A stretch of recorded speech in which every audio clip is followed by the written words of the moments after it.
Hello दोस्तों। आज 23 जनवरी 2024 है और आज का हम लोग डेली करंट अफेयर देखेंगे। तो हम लोग चलते हैं आज के डेली करंट अफेयर पे। और सबसे पहले आज का हम लोग देखेंगे आज का इतिहास, यानी कि 23 जनवरी का इतिहास हम लोग जानेंगे। तो 23 जनवरी 1565 टेलीकोट के युद्ध में हिंदू साम्राज्य विजयनगर का पतन हो गया। 23 जनवरी 1571 रॉयल एक्सचेंज की शुरुआत लंदन में हुई थी। 23 जनवरी 1976 भगवान गौतम बुद्ध ने नगर कपिलवस्तु को खुदाई में खोजा गया था। 23 जनवरी 1920 भारत में एयरमेल एवं वायु परिवहन सेवाओं की शुरुआत हुई। 23 जनवरी 1966 इंदिरा गांधी भारत की प्रधानमंत्री बनी थी। 23 जनवरी 1965 दुर्गापुर और अल्लॉय इस्पात संयंत्र की स्थापना हुई थी। आगे बढ़ते हैं और देखेंगे 23 जनवरी से संबंधित करंट अफेयर्स। 1 फरवरी 2024 को वित्त मंत्री निर्मला सीतारमण द्वारा प्रस्तुत किया जाने वाला 2024 का अंतिम बजट महत्वपूर्ण है, क्योंकि यह वर्ष के अंत में आगामी आम चुनाव से पहले आता है। अगले वित्तीय वर्ष के लिए सरकार की व्यय योजनाओं की जानकारी प्राप्त करने के लिए बजट से जुड़ी प्रमुख शब्दों को समझना आवश्यक है। केंद्रीय बजट इस वार्षिक वित्तीय विवरण के रूप में भी जाना जाता है।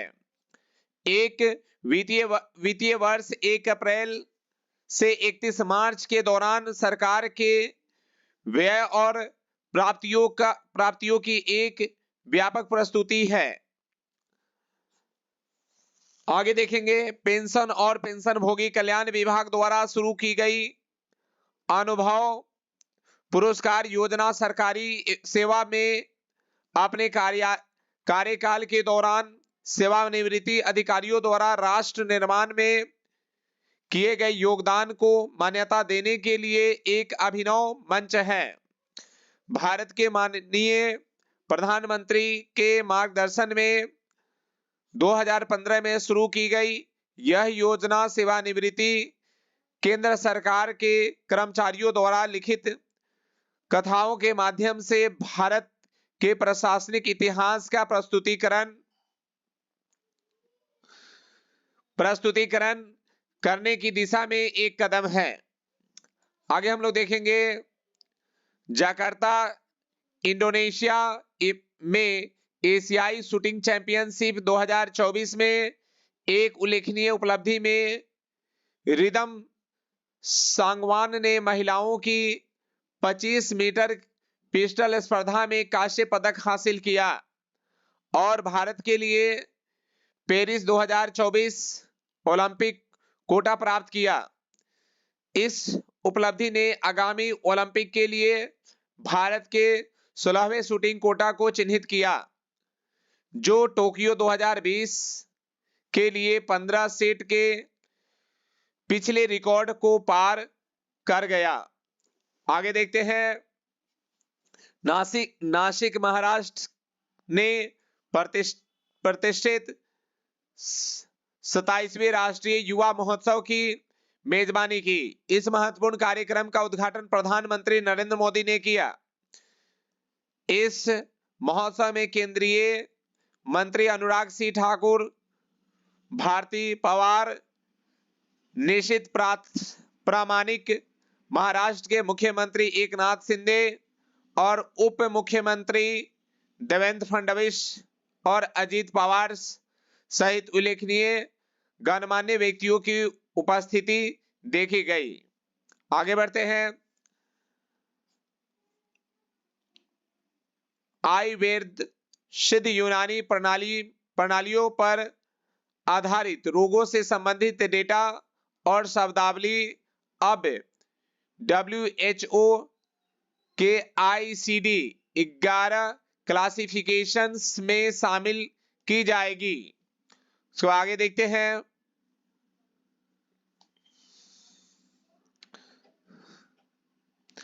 आगे है ब्लूमबर्ग इमर्जिंग मार्केट स्थानीय मुद्रा सूचकांक में भारत सरकार के फुली एक्सेसिबल रूट बॉन्ड शामिल होंगे। यह सितंबर 2024 से धीरे धीरे शुरू होकर 5 महीने तक चलेगा। सितंबर 2024 में भारतीय FR ब्रांड के EMs स्थानीय मुद्रा सूचकांकों में उनके पूरे बाजार मूल्य में 20% की शुरुआत भार के साथ शामिल किया जाएगा।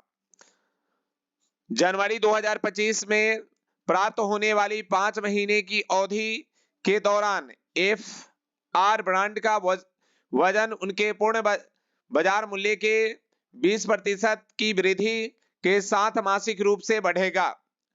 जनवरी 2025 में उन्होंने सूचकांकों में उनके पूर्ण बाजार मूल्य पर भारित किया जाएगा। आगे बढ़ते हैं। भारतीय विज्ञान संस्थान के शोधकर्ताओं ने SARS-CoV-2 के सभी मौजूदा प्रकारों के खिलाफ एक गर्मी सहिष्णु टीका विकसित किया है। यह गर्मी सहिष्णु वैश्विक वैक्सीन SARS-CoV-2 के वर्तमान और भविष्य दोनों वेरिएंट से रक्षा करेगी। IISc के अनुसार RS2 एंटीजन्स को कोल्ड स्टोरेज की आवश्यकता के बिना 1 महीने तक कमरे के तापमान पर संग्रहित किया जा सकता है। आमतौर पर बाजार में टीकों के लिए कोल्ड स्टोरेज की आवश्यकता होती है। यह इन वैक्सीन उम्मीदवारों के वितरण और भंडारण को और अधिक किफायती बना देगा। आगे देखते हैं। उच्च शिक्षा में नैतिक प्रथाओं को बढ़ावा देने के लिए एक महत्वपूर्ण कदम में भारत के विश्वविद्यालय अनुदान आयोग ने मूल्य प्रवाह 2.0 की शुरुआत की है। यह नया दिशा निर्देश उन सर्वेक्षणों की प्रतिक्रिया के रूप में आया है जिन्होंने विभिन्न शैक्षणिक संगठनों के भीतर क्षमता, यौन उत्पीड़न और लिंग भेदभावी जैसी अनैतिक प्रथाओं को उजागर किया था। मूल्य प्रवाह 2.0 मूल्य प्रवाह निर्देशों का एक अंततः संस्करण है जिसे यूजीसी ने 2019 में पेश किया था। इस संशोधन दिशा निर्देशन का मुख्य उद्देश्य पूरे भारत में उच्च शिक्षा स्थानों में मानवीय मूल्यों और पेशेवर नैतिकता को स्थापित करना है। आगे बढ़ते हैं। वस्तु एवं सेवा का राजस्व डेटा एक चिंताजनक परिदृश्य उजागर करता है जिसके अनुसार भारतीय राज्यों में उपभोग वृद्धि एक समान नहीं है, जिससे राष्ट्रीय आर्थिक सुधार में संभावित असंगति का पता चलता है। आगे देखते हैं राष्ट्रीय व अंतर्राष्ट्रीय करंट अफेयर्स। नेताजी सुभाष चंद्र बोस जयंती प्रतिवर्ष कब मनाई जाती है? तो 23 जनवरी को जो है नेताजी सुभाष चंद्र बोस की जो है जयंती मनाई जाती है। नेताजी सुभाष चंद्र बोस का जन्म 23 जनवरी 1897 को कटक उड़ीसा में हुआ था। वह सबसे प्रमुख भारतीय स्वतंत्रता सेनानियों में से एक थे। उनकी सेना को इंडियन नेशनल आर्मी या आजाद फौज के नाम से जाना जाता था। उन्होंने द्वितीय विश्व युद्ध के दौरान पश्चिमी शक्तियों के खिलाफ विदेश से एक भारतीय राष्ट्रीय सेना का नेतृत्व भी किया। आगे बढ़ते हैं। संसद का बजट सत्र इस महीने की किस तारीख से शुरू हो रहा है? तो ये जो है 31 जनवरी से शुरू हो रहा है। संसद का बजट सत्र इस महीने की 31 जनवरी 2024 को शुरू हो रहा है। वित्त मंत्री निर्मला सीतारमन 1 फरवरी को अंतरिम बजट पेश करेगी।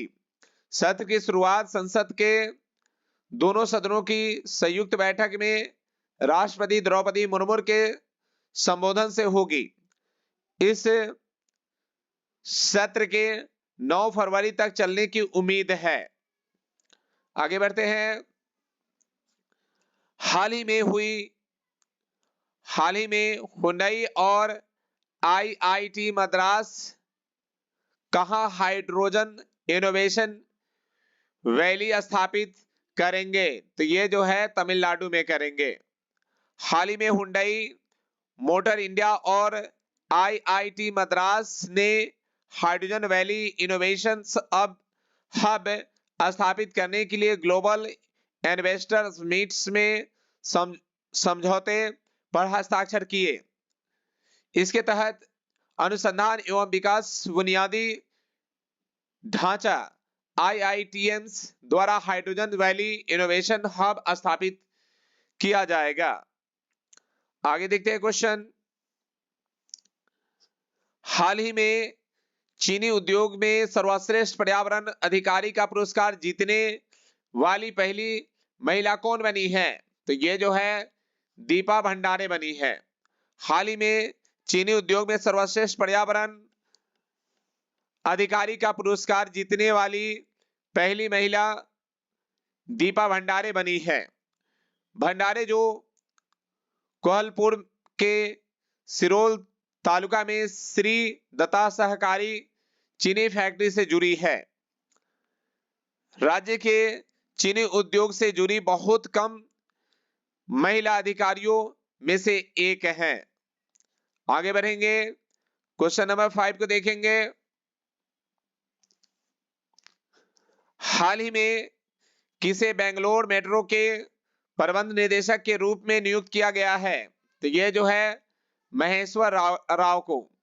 हाल ही में केंद्रीय आवास और शहरी मामलों के केंद्र मंत्रालय ने महेश्वर राव को Bangalore metro rail corporation limited का पूर्णांकित प्रबंध निदेशक नियुक्त किया गया है। मंत्रालय ने एक आदेश में कहा गया है कि प्रबंध निदेशक को उसकी सहमति के बिना कर्नाटक सरकार द्वारा कोई अन्य अतिरिक्त कार्यभार नहीं दिया जाएगा। आगे बढ़ते हैं। क्वेश्चन नंबर 6 देखेंगे। हाल ही में भारत और जापान के तटरक्षक बल ने कहां संयुक्त अभ्यास किया? तो ये जो है चेन्नई में किया।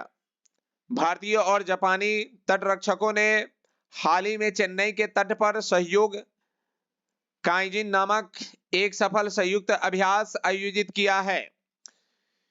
यह अभ्यास 2006 में हस्ताक्षरित सहयोग ज्ञापन के तहत दोनों देशों के बीच चल रहे सहयोग का एक हिस्सा है।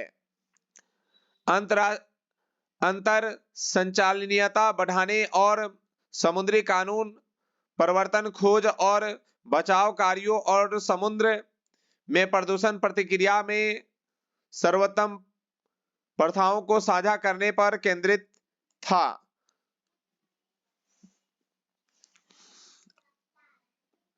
आगे बढ़ते हैं। क्वेश्चन नंबर 7 को देखेंगे। हाल ही में GRSE ने किस राज्य की पहली अगली पीढ़ी की इलेक्ट्रिक फेरी का अनावरण किया? तो ये जो है पश्चिम बंगाल। हाल ही में GRSE ने पश्चिम बंगाल राज्य की पहली अगली पीढ़ी की इलेक्ट्रिक फेरी का अनावरण किया। जहाज को पारंपरिक तरीके से GRSE के महाप्रबंधक लिपि दास ने कमोडोर PR हरि IN अध्यक्ष और प्रबंध निदेशक GRSE दास निदेशक कमांडर शांतनु बोस की उपस्थिति में लॉन्च किया गया। आगे बढ़ते हैं। हाल ही में किस देश से रियल टाइम प्रेषण के लिए प्रमुख UPI एप्स सक्षम हुई है? तो ये जो है सिंगापुर। हाल ही में सिंगापुर देश से रियल टाइम प्रेषण के लिए प्रमुख UPI एप्स सक्षम हुई है। NPCI द्वारा घोषित अभूतपूर्व UPI पे नाउ लिंकेज की बदौलत भारतीय अब वास्तविक समय में सिंगापुर से सीधे अपने बैंक खातों में धन प्राप्त कर सकते हैं। SBI, axis, ICICI, Bhim, PhonePe और पेटीएम सहित प्रमुख UPI और बैंक ऐप इस सेवा के लिए सक्षम हैं। आगे बढ़ते हैं। नेक्स्ट क्वेश्चन है, हाल ही में गुवाहाटी में क्षेत्रीय होम्योपैथी अनुसंधान संस्थान की आधारशिला किसने रखी है? तो ये जो है सर्बानंद सोनोवाल। क्षेत्रीय होम्योपैथी अनुसंधान संस्थान और एकीकृत आयुष कल्याण केंद्र के अस्थायी परिसर की आधारशिला केंद्रीय आयुष मंत्री श्री सर्बानंद सोनोवाल ने हजारा गुवाहाटी में रखी। इस परियोजना के लिए 53.89 करोड़ रुपए स्वीकृत किए गए हैं। इसके अलावा उन्होंने गुवाहाटी में केंद्रीय आयुर्वेद अनुसंधान संस्थान में आयुष के लिए पंचकर्म ब्लॉक और फार्माकोलॉजी और रासायनिक विज्ञान प्रयोगशाला का भी उद्घाटन किया गया है। आगे बढ़ते हैं। क्वेश्चन नंबर 10 देखेंगे। हाल ही में जारी एक रिपोर्ट में किस राज्य का वाणिहाट 2023 में भारत का सबसे प्रदूषित शहर रहा है? तो ये मेघालय रहा है। Think tanker centre for research on energy and clean air के अनुसार मेघालय का वाणिहाट 2023 में भारत के सबसे प्रदूषित शहरों की सूची में शीर्ष पर रहा। वाणिहाट में सबसे अधिक वार्षिक औसत PM10 सांद्रता 301 माइक्रोग्राम्स प्रति घन मीटर दर्ज की गई है। दिल्ली, जो सर्दियों के दौरान लगातार उच्च वायु प्रदूषण स्तर के लिए जाना जाता है, 8वां सबसे प्रदूषित शहर रहा है। तो इस तरह जो है आज के करंट अफेयर आपके खत्म होते हैं। और आप सभी देखेंगे कि MS दिन एकेडमी में जो है फिजिक्स का class 11, 12 NEET, IIT, JEE mains advance और क्लास 8 से लेके 12 तक जो है स्पेशल बैच जो है चलाई जाती है। ये सभी बैच अभी फिलहाल ऑफलाइन है। आप सभी जो है एडमिशन के लिए इस नंबर पे संपर्क कर सकते हैं। और आप सभी को ये पूरे वीडियो के अंत तक बने रहने के लिए सभी को शुक्रिया, धन्यवाद।